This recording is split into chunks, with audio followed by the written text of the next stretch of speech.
Саламатсыңарбы балдар? Бүгүнкү сабактын темасы Python программалоо тилинде графика менен иштөө жана айлана сызуу. Сабактын максаты Python программалоо тилинде графика менен иштөөнү жана ар кандай түстөгү айланаларды сызууну үйрөнөсүңөр балдар. Python'da графикалык шимелер менен иштөөнүн бир канча библиотекалары бар. Биз бул бөлүмдө Turtle модулунун жардамында сүрөт тартууну, Python программалоо чөйрөсүндө жөнөкөй сүрөт тартуу үчүн Turtle ташбака модулу колдонулат. Ал төмөнкү команда менен кошулат. From Turtle import ташбака менен иштөөчү командаларды жүктөйт. Ал эми reset позицияны 0-га айлантат жана калемди күйгүзөт. Мындай кылган программаны биз жазганыбызда командаларды бизге мындай болгон терезе чыгат. Бул мына жерде ташбакабыз. Координаталык тегиздикте бул x y огунда 0 0 деген жерде мына жерде турат. Бул ташбака, черепаха же перо деп дагы атап коебуз. Мына жерде биз x y огунун ординатасында бир чакмакка 10 пиксель батат деп алсак, демек 2 даана чакмакка 20 пиксель, 4 даана чакмакка 40 пиксель деп белги кое алабыз. Ал эми карама каршы тарапты минус белгиси менен белгилеп алабыз. Анын координатасын дагы ошондой эле белгилер менен белгилеп жазып койгонмун. Ал эми биз Python библиотекасында негизги мектептин программасында үйрөнө турган буйруктар менен таанышып кетишибиз керек. Ал үчүн forward перо стрелкасын көрсөткөн тарапка алдыңкы n чекитке чейин жылат. Right перо стрелкасын оң тарапка саат стрелкасынын багыты боюнча k градус бурчка айландырат. Left k перо стрелкасын сол тарапка саат стрелкасына тескери тарапка k градус бурчка айландырат. Color бул түс, кийинки чиймелердин түсүн берет. Width бул сызыктын калыңдыгы, мына жерге 5тин ордуна каалаган санды кое алсак болот. Speed бул биздин ташбаканын ылдамдыгы перонун. Fill берилген көрсөткүчү боюнча көрсөтүлгөн сызыкты жана аянтты боеп коет. Up перонун изин калтырбай жылдырат. Up down перонун чийүүсүн баштайт. Circle бул жерде айлана сызат.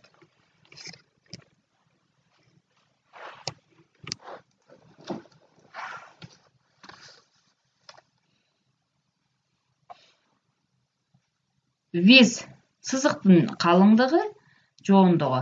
Мына жерге 5тин ордуна каалаган санды да коюп койсок болот. Ал эми speed ылдамдыгы, fill берилген көрсөткүчү боюнча көрсөтүлгөн сызыкты жана аянтты боеп коет. Up перонун изин калтырбай жылдырат. Down перонун чийүүсүн баштайт. Circle айлана сызат. Биринчи практикалык жумушубуз бул айлана сызуу. Анын үчүн биз Python программасынын idle чөйрөсүнө киребиз. Эми бул жака киргенибизден кийин new file менюсуна кирип жаңы файл ачабыз. Жаңы файл ачып, бул жака биз программаны жазабыз.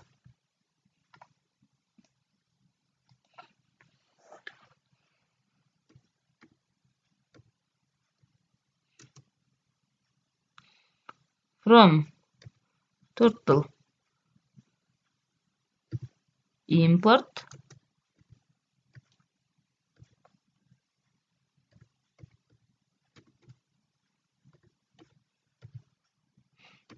reset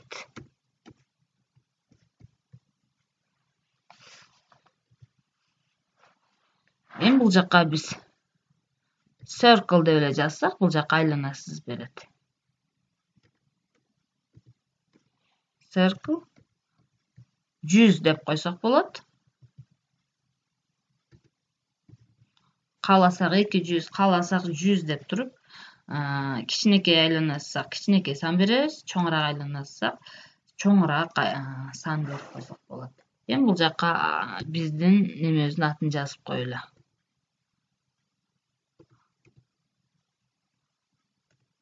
Айлана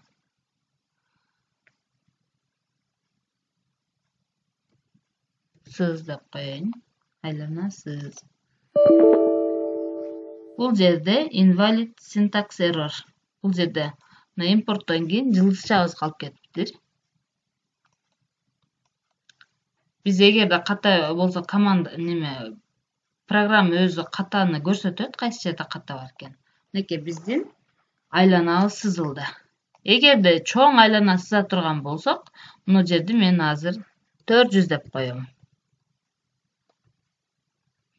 400 деп койсок, мына жакта run'ды басабыз.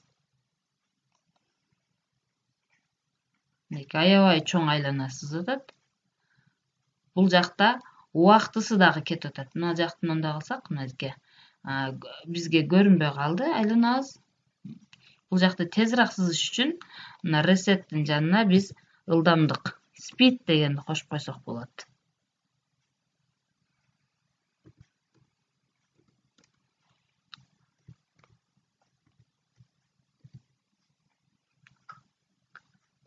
Он 2 деп коеюн.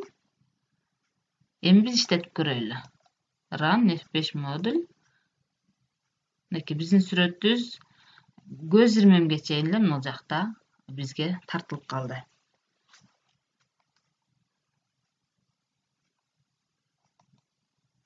Эми ушул эле биздин айланабызды биз мол жерин circle деп туруп 100 кичинекейраак эле айлана кылайлы. Эми ушунун жанына биз 90ду жазып кое турган болсок, бизге 100 радиустагы кандай айлана сызып берет экен азыр көрөбүз. 100 радиустагы бизге мындай болгон эле айлана сызып берет. Биз ушу айланабыз азыр кара түстө болуп атат. Ушул айлананын түсүн өзгөртүп алыш үчүн могул жакка киребиз дагы. Color.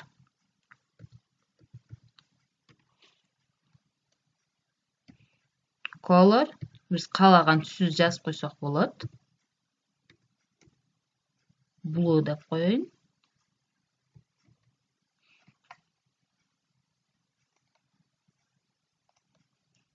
Run F5 модуль. Мынакей көк түстө болуп калды. Эми биз ушул сызыгыбыздын калыңдыгын дагы чоңойтуп алсак болот. Анын үчүн биз могул жакка viz бул сызыктын калыңдыгы. Viz 5 деп коелу. Эми бул жактан Run F5 модуль. Мынакей биздин сызыгыбыздын калыңдыгы 5 пикселге чоңойду. Эгерде биз мына жерде 190 дегендин ордуна биз 180 кыла турган болсок, бизге жарым айлана сызып берет. Мынакей жарым айлана сызып берет. Эгерде биз бул жерде 360 кыла турган болсок, бизге толук айлана сызып берет. Бизге 360 деген кылсак, бизге не сызып берет экен? Толук айлана сызып берет.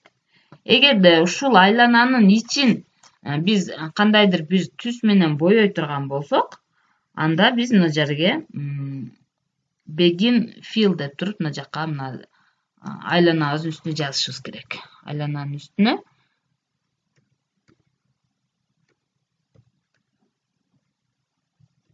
begin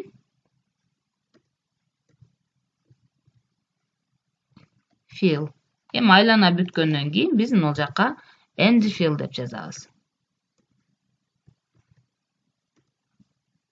End fill. Эми ушуну иштетип көрөлү. Иштетип көрсөк, көк эле болуп калды. Биздин айланабыздын сырты дагы ичи дагы көк болуп калды. Биздикинин сырты көк, ичи кызыл болсун десек, могул жерге color дегендин жанындагы blue'нун жанына биз дагы бир түс кошуп жазышыбыз керек. Red. Эми ушуну иштетип көрөлү. Биздин көк айланабыздын ичи кызыл менен боелду. Эми кодум ушундай кылып туруп эле биз дагы бир нол жанына айлана сызгыбыз келсе, анда биз нол ташбаканы көтөрүп бул жакка жылдырышыбыз керек. Анын үчүн биз pen up дегенди колдонобуз. Мына жерде 360 дегенди өчүрүп 100 эле кылып койсом да айлана сыза берет. Бул жакка мен pen up Пенап. Гото.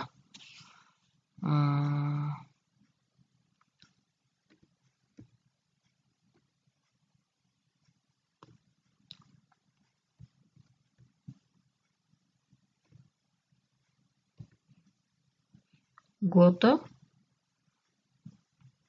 X оғында 300.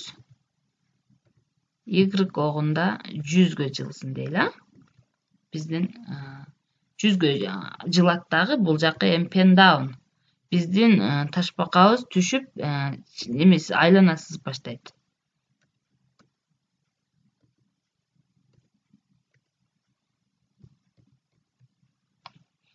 Pen down. Эми наран. İştetip көрөйлү.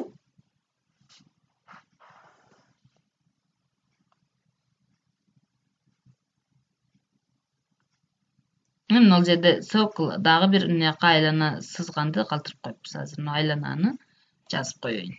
Көчүрүп.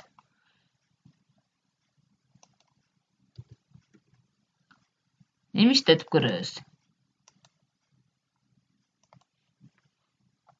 Эки айлана сызылды. Эки айлана сызылган менен мунун ичин дагы боёй турган болсок, биз дагы эле мынол begin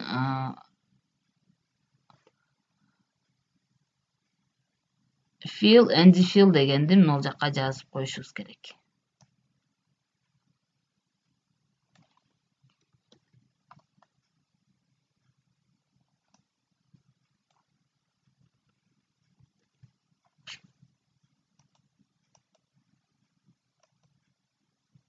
Мынеке биздин эки айланабыз окшош болуп бул жерге жазылып калды.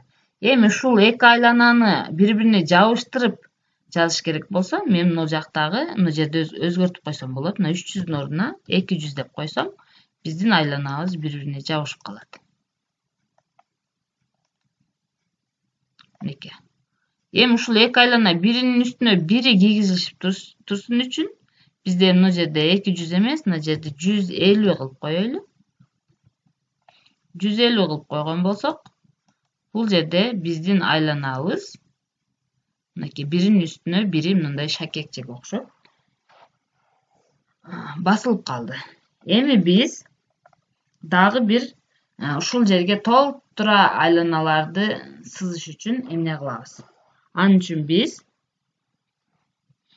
бул жакка speed деп туруп, мына жакта speedибиз бар.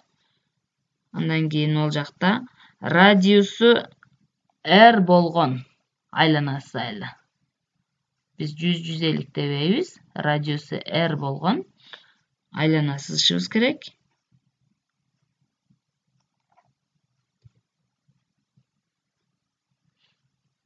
Радиус 50-ге барабар дегеним. Радиус барабар 50-ге барабар болгон айлана сызабыз. Бул жерде blue green кете берсин. Эми биз калыңдыгы кете берет.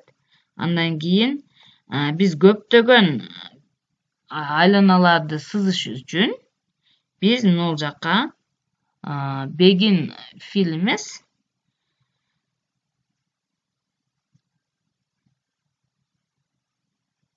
мына жакка эми биз циклдык for циклын колдонобуз.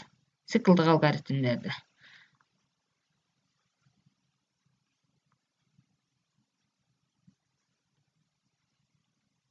For y координатасы for y in range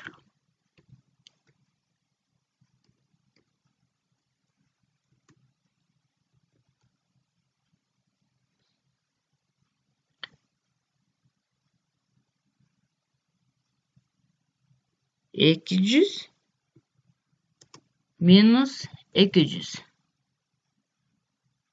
бүтүр -r. -r болгондо терс жакка айланат, балдар. -r. Эми кашаны жабабыз. Кош чекит. Эми ушул жерге эле камтылган цикл катары x координатасына дагы төгөрөктөр чыйылсын. Эми бул жакка дагы for x in range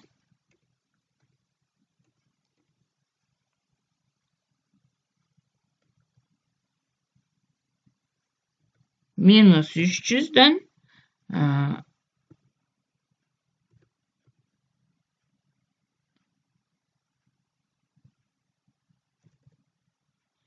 plus 300 r деп коеюн.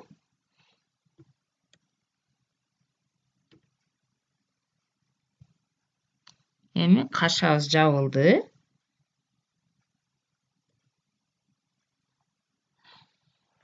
Эми begin fill penap pengoto дегендерди бул жакка жазабыз. Now begin fill бул жакка калат.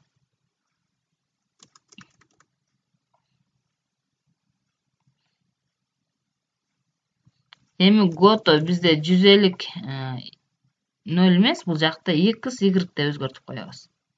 X огу бул жерде y огу деп.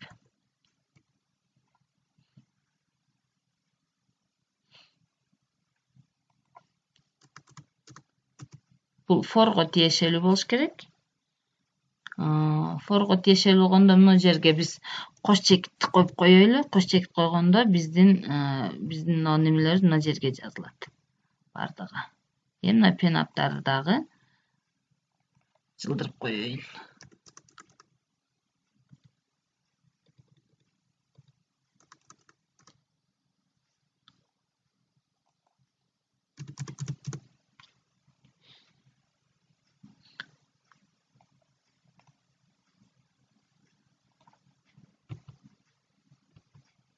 Эми бул жакта биздин айланабыз, бул жакта r 50-гө барабар.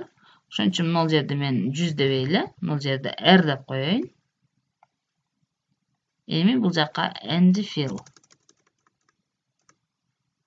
Бул жерде red эмес, башка түс кылып көрөйүн эми. Yellow.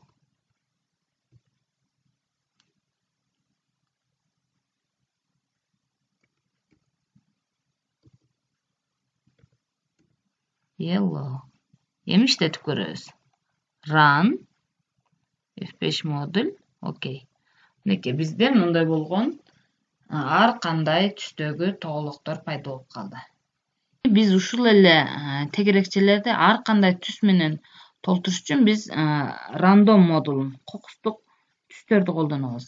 Ал үчүн биз бул жакта рандомду дагы импорттоп алабыз. Import random.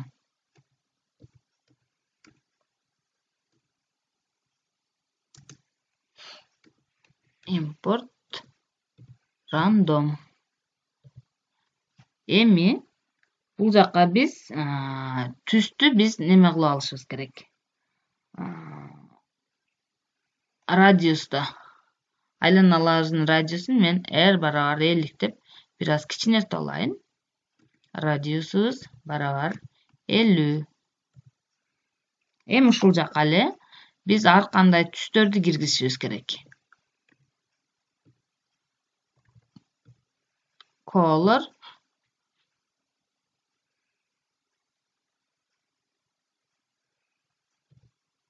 Бул жерде түстөрдү киргизгенде биз тизме аркылуу киргизишибиз керек. Тизме аркылуу биз ар кандай түстөрдү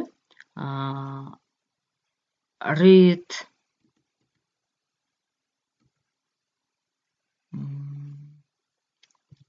түстөрдү биз мындай тырнакчага алып алышыбыз керек. Red. Бүтүр менен ажыратып туруп, ар кандай түстөрдү кошо беребиз. Blue.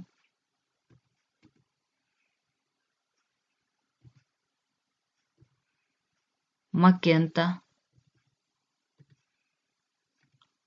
Magenta.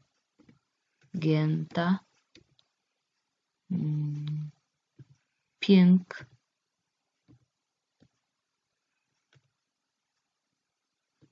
Pink. Violet. Fioletowy деген. Violet.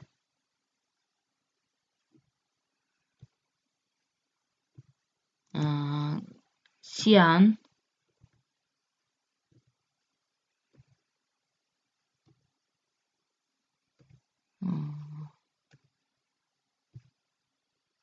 Andan tышкары yellow.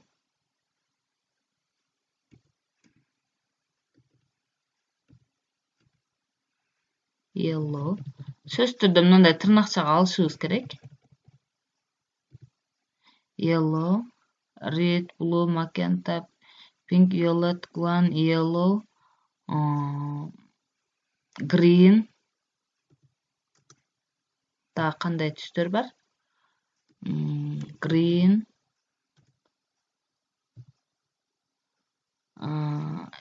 black.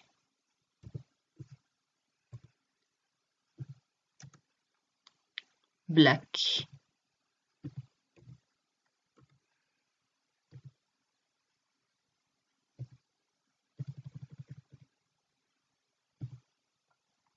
Эми мына жакта чарчык кашаны жаап коебуз. Чарчык кашаны жаптык. Эми биз бул жерге for'дан кийин бул жакка color ушул жакка жазышыбыз керек. For'дан кийин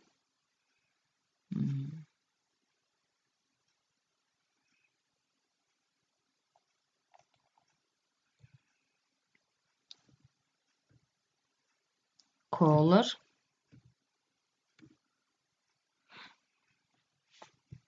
кашы ачылган. Биринчи түсүбүз бизде red. Бүтүр. Эми буларды тизмелеп алабыз, color түстөрдү.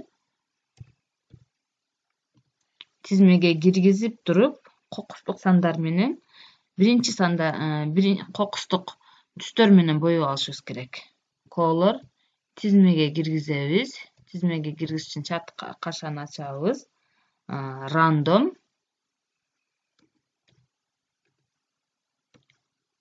Random. Точка randint.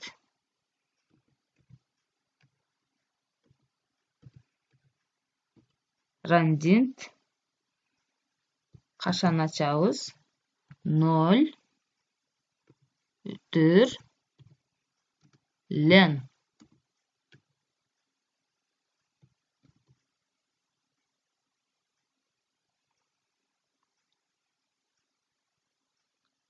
Randint деген мына жерибиз катылып калыптыр. 0.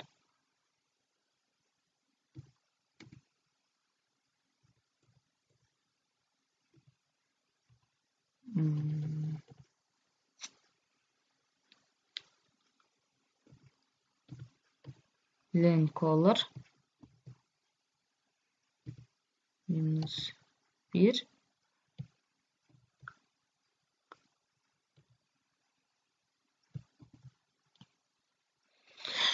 Эми ушуну иштетип көрсөк, circle R, мына жактагы R болот. Эми мына run'ды басып көрөлү. Мынакей биздин түстөрүбүз ар кандай кокустук сандагы түстөр менен тегерекчелери толукталды. Эми ушул жерде биз 0 фондун түсүн дагы башкача фон кылып койсок болот. Фондун түсүн башкача кылыш үчүн мына жерге эле биз color дегенге мына жакка big color деп жазабыз. Big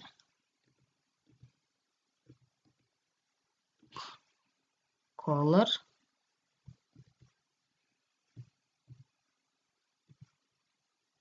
yellow деп коеюн.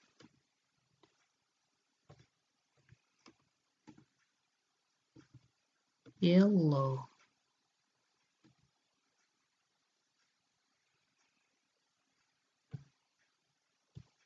Кашаны жабабыз. Эми түшүрөбүз. Эми бул жакка биз run F5 модуль. Окей. Мына биздин фонубуз сары түстө болуп калды. Ал эми тегерекчелерибиз ар кандай кокустук сандагы кызыл, көк, ар кандай.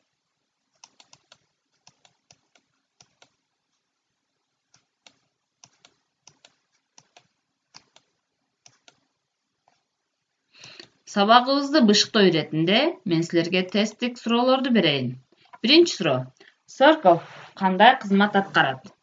Биринчи, кийинки чиймелердин түсүн берет. Экинчи, квадрат сызат. Үчүнчү, перо стрелкасын оң тарапкы, саат стрелкасынын багыты боюнча К градус бурчка айландырат. Төртүнчү, айлана сызат. Кана балдар, ойлонуп көргүлөчү, убакыт кетти.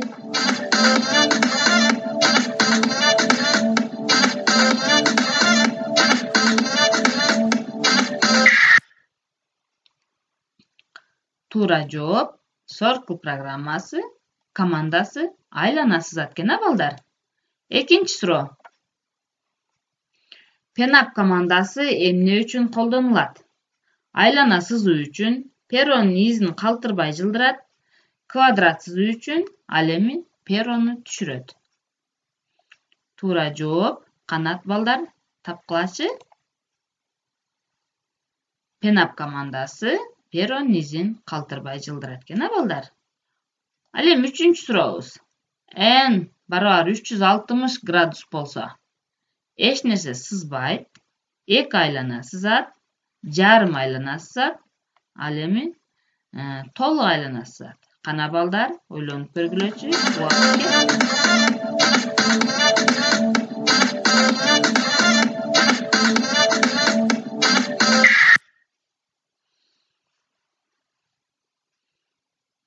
Туура жооп N 360 градус болгондо толук айлана сызат экен балдар. Анда эмесе үйгө тапшырмабыз. Python программалоо тилинде графиканын 4 модулун колдонуп, аяз ата тартып келесиңер балдар.